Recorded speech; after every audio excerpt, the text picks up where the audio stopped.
Olá, irmãos. Bem, vamos dar continuidade, né, ao nosso estudo sobre ministérios no corpo de Cristo. Eu confesso que eu estava doido para fazer esse vídeo ontem mesmo, porque a gente fica preocupado. Quando você dá uma palavra, quando você dá um ensino, quando você fala alguma coisa, seja em qualquer área, principalmente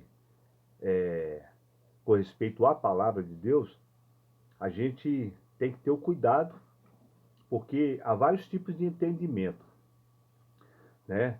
Então, uns entendem assim, outros entendem desta maneira, e às vezes, se a pessoa não é exercitada continuamente, ela pode, de repente, ali ter uma compreensão errada do que está sendo falado. E nessas horas, às vezes, o adversário aproveita para fazer confusão na mente da pessoa. Por que eu estou falando isso? Porque essa palavra que eu estou falando, né, irmãos, pode confundir, pode também dar um entendimento errado na vida da pessoa a respeito de algumas coisas que eu estou falando. De repente ela pode pensar, quer dizer, então que não tem, então quer dizer então que o pastor hoje na igreja não é necessário. Não, não é isso que eu estou falando. Então, por isso que eu quero frisar bem aqui. Eu finalizei falando a respeito da beleza do corpo de Cristo e falei que há diversidade de ministérios. Com isso, irmãos, não estou dizendo que nós não devemos ter o respeito, né? Ter a honra, honrar, o cuidado, né? Com aqueles irmãos que, mesmo nesse modelo que existe hoje de, de igreja, eles não devem ser olhados, não. Tem sim, a igreja, né, os irmãos aí precisam respeitar, até porque nós precisamos respeitar uns aos outros, né? Então, como eu disse, eles são ovelhas guias que estão guiando outras ovelhas para que haja crescimento. A questão toda, irmãos, é que o que eu estou falando é com respeito ao modelo que Deus estabeleceu. Então, esse modelo que nós vemos hoje, Deus opera, Deus atua, Deus age, a misericórdia de Deus está sempre envolvendo, né? Há muita riqueza, mas aquilo que Deus estabeleceu, o desenho dele, não é esse. É isso que eu quero que se entenda. O desenho que Deus deu é o que está na palavra, é o que está lá em Efésios, é o que está na Bíblia. Que as igrejas hoje não estão seguindo. Não estão, porque se estivesse seguindo, nós não teríamos esse formato. Não quer dizer que Deus não esteja operando, tá? E eu quero deixar uma palavra aqui que talvez ela possa esclarecer isso um pouco, tá? Vamos lá para Apocalipse, quando o Senhor ali ele se revela, né? Ali logo no início do Apocalipse, o que acontece aqui, ó? Ele aparece no meio dos candeeiros, 7 candeeiros, apontando, né, fazendo uma analogia para as 7 igrejas da Ásia. Claro que naquele tempo não havia só as 7 igrejas da Ásia, mas havia um propósito de Deus colocar isso especificamente, né? Todos estudiosos sabem disso. A questão toda, irmãos, é que ali nós temos os modelos, né, da igreja nas eras, né? E então, mas o importante é o seguinte, é que o Senhor, ele falava ali àquela igreja a respeito da situação dela, e ele, né, ressaltava ali as virtudes, repreendia quando havia os erros e tudo mais, mas o importante é que no meio dessas igrejas, ele buscava sempre o vencedor, né? Quem são esses vencedores que estão no meio da igreja em todas as eras? Esses vencedores, eles compõem uma igreja que não está especificada ali, que é a igreja sacerdotal. A igreja sacerdotal ela é composta de vencedores. Quem que são os vencedores que não estão no sistema? Vocês podem observar ali que cada promessa feita está ligada com o reino milenar. Né? São promessas que esses vencedores receberão, não agora, mas no reino de Cristo, quando Jesus vir e estabelecer esse reino, porque lá esse corpo será chamado reino de sacerdotes. Eu não vou ficar falando sobre isso, não é esse o propósito, mas é só para mostrar que o desenho de Deus vai cumprir de alguma maneira. As 7 festas do Senhor, irmãos, elas trazem nelas todas o plano de Deus para todas as gerações. O plano de Deus para a igreja, o plano de Deus para o mundo, né? E vocês podem perceber que aquele candeeiro que está lá, que na verdade se fala a menorá, né? Eles faziam parte do mobiliário sagrado, né? do tabernáculo e do templo. A função dele era o quê? Iluminar Israel continuamente. Quando a igreja perde esse propósito de produzir a luz, não a sua luz própria, mas a luz do Senhor, né? Então, Deus ele tem que agir. Deus ele tem que fazer o que ele precisa fazer para que o seu desenho seja concretizado, né? Então, esse castiçal, esta menorá, ela era uma expressão misteriosa do trono de Deus na terra, irmãos, né? Da mesma forma que se revela no céu. E aí, diante daquele trono, ardiam o quê? 7 lâmpadas de fogo, que eram os Espíritos de Deus, os 7 Espíritos de Deus. Os 7 aspectos da perfeição espiritual do Senhor na pessoa de Jesus Cristo, né? Então, esse é o plano de Deus, a questão da diversidade do ministério agora vai produzir esse aperfeiçoamento, vai produzir esse crescimento no corpo de Cristo, para que ele possa cumprir o propósito de Deus, e quando o Senhor se manifestar, este corpo se manifestará como um reino sacerdotal. Então agora há essa liga, agora há esse mover, agora há esse agir. E esse agir, ele só vai funcionar dentro do desenho que Deus deu.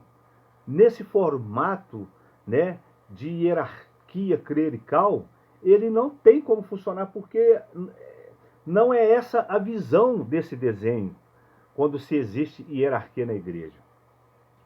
Então, e Paulo, dando prosseguimento nessa questão misteriosa, ele fala assim: irmãos, a respeito dos dons espirituais, não quero que sejais ignorantes, porque os dons são diversos, mas o Espírito é o mesmo. Há diversidade nos serviços, e essa palavra, ministério, é serviço. Há diversidade no serviço, mas o Senhor é o mesmo. E há diversidade nas realizações. Que realizações são essas? Realizações no corpo de Cristo. As mesmas pessoas não realizam o mesmo serviço. Todas as pessoas não realizam o mesmo serviço. Então há diversidade nas realizações. Mas é o mesmo Deus que opera tudo em todos. Então há diversidade nas realizações, no serviço, nos ministérios, mas o serviço é o mesmo. E a manifestação do Espírito é concedida a cada um, visando um fim proveitoso. O que é esse fim proveitoso? Esse fim proveitoso é que toda a igreja, que todo o corpo se mova, né? Então ele vai falando ali a respeito das diversidades. A um é dada a palavra da sabedoria, a outros o mesmo Espírito a palavra do conhecimento, a outra a fé. E ele vai dando sequência nesse processo que o Espírito de Deus gera no corpo de Cristo. Certo? Então, assim como o corpo é um e tem muitos membros, né? E todos os membros, sendo um, constituem um só corpo. Assim também com respeito a Cristo. Porque assim como o corpo é um, que fala da unidade e tem muitos membros, de novo vem a diversidade. E todos os membros constituem um só corpo. É isso que está escrito na palavra do Senhor. Então, o termo Cristo aqui, com respeito a Cristo, no está designando o sentido corporativo, que é uma ideia nas Escrituras, né? Então você está vendo que Paulo ele está falando ali de Jesus, falando de Jesus Cristo, ali integrado, ali fluindo na igreja, fluindo no corpo. Então, ele, irmãos, está falando ali do corpo, dos membros, da igreja. Então ele diz assim, o corpo é um e tem muitos membros. Esse é o corpo natural. E todos os membros são muitos e constituem um corpo. Ele está falando da igreja. Até o versículo 11 ali, né? Só que o que ele vem falando? A uns o Senhor deu palavra de sabedoria, a outros conhecimento, a outros. Quem que é esse outro que ele está falando? São os irmãos. Ele está focando ali a igreja, está focando o corpo, né? Mas quando ele chega ali, irmãos, no verso 12, então ele fala assim, esses muitos constituem um só corpo, assim também com respeito a Cristo. Então, o que a ideia profunda aqui que Paulo está dizendo é que há um aspecto de Cristo que é o aspecto incorporado, né? Ou seja, a verdade é que ele desenvolve lá em Efésios muito claramente a respeito do Senhor Jesus Cristo, e ele mesmo, o Senhor Jesus Cristo, o Deus homem, ele é o cabeça desse corpo. Então, mas ele não é todo o corpo. Há um corpo de redimidos que foi unido à cabeça, um corpo do qual ele encabeça. Mas ele não é o corpo, ele é a cabeça. E ele é a cabeça do qual todo o corpo depende, coordenado por ele. Porque ele é a cabeça. Então essa união não é apenas com o corpo natural. Há uma realidade espiritual aí, que a cabeça está sobre o corpo. Mas não há nenhuma figura natural que possa exercer plenamente, né, essa realidade espiritual. Então ele fez apenas uma analogia. Porque a figura, todas as figuras são limitadas. Então ele está usando o corpo de Cristo para poder dar uma ideia, né? Então, na realidade espiritual, embora a cabeça seja a cabeça, o corpo seja corpo, a cabeça está no corpo e também o corpo está na cabeça, porque a Bíblia diz que nós estamos em Cristo e Cristo está em nós. Então, toda figura que nós podemos ter, ela é limitada. Então, nós temos que juntar todas elas para procurar entender alguma coisa. Foi isso que Paulo fez. Então, irmãos, ele está se referindo a esse corpo. Então, você foi ungido, aqueles que, né, se entregaram a Jesus foi ungido com o Espírito do Senhor e foi integrado nesse corpo. Então, porque por meio de um só Espírito, todos nós fomos batizados, selados em um corpo, quer judeus, gregos, escravos, livres, e todos nós foi dado beber de um só Espírito. Então a palavra batizado aqui tem o sentido de incluir, de anexar, de integrar, incluídos no corpo, entendeu? Judeus, gregos, escravos, livres. Então foi dado a beber de um só Espírito, fala da unidade. Então essa é a visão de Cristo nesse capítulo. É o Cristo incorporado, o Cristo corporativo. Nós não nos tornamos Cristo, e nem Cristo torna-se nós. Não é nada disso. Ele ainda é o que ele é, e nós somos o que nós somos. Mas aquele que se une ao Senhor em um espírito com ele, então nós temos aqui a unidade orgânica com ele, de tal forma que ele está em nós, né? E nós estamos nele. Então Paulo, irmãos, ele esboça nesse capítulo, né, essa questão. Então, ele chama ali a atenção e fala assim: o que é que vocês estão fazendo aí? É como se o ouvido estivesse furando o olho. E é como se o olho estivesse entupindo o ouvido. Ele falou: vocês são membros do corpo e cada função deve estar no seu lugar adequadamente. Estava vendo ali uma confusão, estava vendo ali um desconcerto, estava vendo ali uma saída do plano, né, do desenho de Deus, e Paulo estava ali trazendo esse ensino, trazendo essa palavra.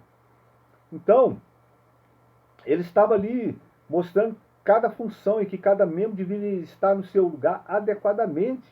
Então, ele falou que olhos, mãos, todos estão no corpo. Não é porque o pé quer ser olho, né? E o olho quer ser pé, que ele não fazia parte do corpo. Então, irmãos, está errado esse processo de disputa. Às vezes ele pode acontecer inconscientemente. Por que errado? Porque tudo que tem uma hierarquia está fora. É errado achar que o olho é mais importante do que o ouvido, né? É errado impedir, né, que o olho possa ver, porque essa é a função dele no corpo de Cristo. Então, Paulo está falando aqui que se Deus fez esse corpo com toda essa beleza, toda essa diversidade, é porque tudo isso tem uma significância. E o corpo precisa de cada função. Senão, do contrário, os membros do corpo que parecem ser mais fracos, eles são mais necessários. E os que nos parecem menos dignos do corpo, esses damos muito maior honra. Então, no corpo, cada membro, ele tem a sua função. O Senhor não fez nada aleatoriamente. E às vezes nós podemos achar que é humildade, espiritualmente falando. Você acha assim: eu sou da turma lá do banco de trás. E você pode achar que isso é humildade. Então não importa se você está no banco da frente, no banco de trás, não importa o lugar que você está sentado. O importante é que você tenha um entendimento de que no corpo não há membro sem função. Espiritualmente falando, é como Deus ordenou e estabeleceu, não há. Agora, irmão, é claro que nós, né, venhamos a ganhar dessa realidade espiritual, nós precisamos andar em união com o Senhor, ter relacionamento, ter intimidade. Senão a gente vai ser um daqueles que não sabe nem de onde veio nem para onde vai. Mas quando nós andamos em união com a cabeça, através do corpo, a gente vai entendendo corretamente o nosso lugar. É claro que pode acontecer, de repente, de você não ter, né, de você ser freado, como eu disse lá atrás, né? Às vezes o que deve entrar não entra e o que não deve entrar está lá dentro. Então, às vezes, pode acontecer esses erros, essas falhas, de você estar num lugar, mas você não tem as oportunidades devidas para fluir o seu ministério. Porque talvez falta também essa capacidade no ministério e esse entendimento, né, ali no corpo ministerial, de ver isso. Mas esse é o foco que certamente no momento não existe na vida deles, porque a visão deles está baseada dentro desse contexto de hierarquia clerical. Então, a visão de corpo neles é uma visão assim de que você tem que agir, que você tem que fazer isso, que você tem que fazer aquilo, mas muitas vezes, né, não há esse processo receptivo para que você possa fluir o seu ministério, para que você possa crescer, para que você possa desenvolver. Então isso é um problema sério. Quando a igreja tenta articular os membros, ela mesma, né? Porque os nossos membros nobres, eles não têm necessidade disso. Mas Deus coordenou o corpo, concedendo mais honra àqueles que menos têm, né? Então, essa, irmãos, é a necessidade que nós temos de ganhar essa visão do corpo de Cristo, essa visão do ministério do corpo, para que então nós sejamos conduzidos pelo Senhor, cada um na sua função, na coordenação, no que concerne a essa esfera prática. Então nós devemos saber que a vida, ela sempre deve ir na frente da função, né? dificilmente, você não vai chamar a pessoa e dizer assim, ó, eu tenho entendido aqui na minha cabeça que você tem muito talento para isso. Então eu acho que seu lugar no corpo de Cristo é esse. Aí ele vai e coloca a pessoa lá para exercer. Então, não é isso. Deixe que o Senhor trabalhe aquela vida. Às vezes nós vemos, porque você está ali, às vezes você é enviado para um determinado lugar para poder fazer tal coisa, para poder realizar isso, porque às vezes o ministério achou que você tem aquela e aquela vocação. Na medida que você vai fluindo, né, e tendo esse tempo na presença do Senhor, porque o tempo nunca é demais, então deixa o tempo passar, deixa a cruz ser operada naquela vida, o Espírito de Deus, a palavra de Deus, na medida em que algo do Senhor, por causa da relação que você tem de vida com Ele, e não apenas só com a igreja, não apenas só com os presbíteros, né, com o corpo de governo da igreja, né, em primeiro lugar, mas com o Senhor primeiramente, e na medida que aquela vida vai sendo amadurecida, a função daquela vida vai sendo reconhecida no corpo. Esse é o modo adequado. Bom, vai sendo reconhecida, depende, né, também, né? Tem lugares que às vezes você não é reconhecido. Não tem jeito. Né? A pessoa está vendo ali que você tem aquele ministério, que você tem aquele dom, mas automaticamente, porque ela não vê você agindo da maneira como ela pensa na cabeça dela, como ela pensa na visão dela, como ela pensa no ministério dela, para você não está qualificado. Bom, mas a verdade é que o Senhor estabeleceu. E o que Ele estabeleceu, de um jeito ou de outro, Ele faz acontecer. Então, irmãos, nós podemos nos perder se nós não vemos isso com clareza. Deus coordenou o corpo, saiba disso. Deus coordenou o corpo. E essa coordenação, ela existe para que não haja divisão no corpo, mas para que haja cooperação uns com os outros de igual modo, de igual cuidado, para que haja essa liberação, né, em favor uns dos outros. Então, esse é o alicerce que há no corpo de Cristo. Então, nesse caso também nós precisamos aprender a viver uns com os outros nas questões secundárias, né? Nas práticas diferentes, as cabeças, né, como eu já acabei de falar, são diferentes, né? Então, lá em 1 Coríntios, né, ele fala a respeito de todo esse processo para que não haja essa divisão no corpo, mas que haja cooperação, né, para que o corpo cresça. Então a palavra de Deus, ela nos chama para essa cooperação, irmãos. E se você pode exercitar o seu dom para Ele, Ele vai te acolher porque Ele estabeleceu a sua vida. Se de repente ali no lugar onde você está, isso não acontece, mas não se preocupe. Continua no seu relacionamento, continua na sua fome, continua na sua sede, que Deus vai te acolher e vai fazer com que o que Ele estabeleceu na sua vida possa fluir, né? Então, às vezes, mesmo não gostando, né, daquilo que acontece, mas você vai ter a condição de exercer o seu dom para Deus e para o corpo de Cristo. Amém, irmão? Essa é a terceira parte, eu vou encerrar aqui, mas eu queria deixar só esclarecido isso, né?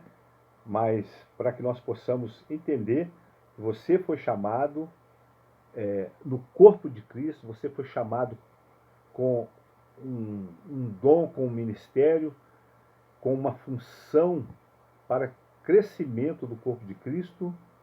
E isso tem que ser importante no nosso entendimento, essa questão dessa cooperação, essa questão desse funcionamento, né? Então, essa função, para ser exercida no corpo de Cristo, ela precisa ter o aval do corpo de Cristo. Seja de 2, 3, 4, não importa. Ela tem que ter o aval, especialmente o aval, né, daqueles que exercem uma autoridade espiritual no corpo. Eu não estou me referindo necessariamente aos presbíteros, mas esse aval pode vir também de irmãos, dos anciãos, os irmãos que têm maior maturidade no corpo. O corpo deve sempre trabalhar coordenadamente. Não quer dizer que o seu ministério ele tem que ter o endossamento ali do pastor para você fluir, do presbítero para você fluir, do apóstolo para você fluir, do profeta para você. Não. Esse aval ele tem que ser do corpo, tem que ser da igreja. O corpo deve sempre trabalhar de forma coordenada. Então, todas as pessoas que entendem isso, né, e que não conseguem, né, fluir, elas acabam se dando mal. Né? Quando a igreja local, ela, por exemplo, envia um missionário ou alguém que exerça qualquer tipo de ministério na própria localidade, algum irmão que tem o encargo de pregar o evangelho de uma forma pública, né? Se ele vai fazer isso então naquela cidade, ele tem que ter o aval do corpo. Se ele vai para um lugar, ele tem que ter o aval do corpo. Mas hoje a gente vê isso decidido na hierarquia clerical. Mas o modelo bíblico é o aval da igreja, o aval do corpo de Cristo. Né? Então é isso, irmãos. Então que Deus nos abençoe e que você possa crescer nessa palavra. Né? Medita uma vez, 2 vezes, para que você possa compreender e Deus vai te dando mais, vai acrescentando mais na sua vida, para que você possa entender esse processo do corpo de Cristo. Depois eu vou falar sobre os 5 ministérios de Efésio mais especificamente. Agora eu estou falando a respeito do corpo, né? Dessa função do corpo de Cristo, desse processo do corpo de Cristo. Mas depois eu vou falar especificamente desses ministérios de Efésio. Amém? Deus abençoe.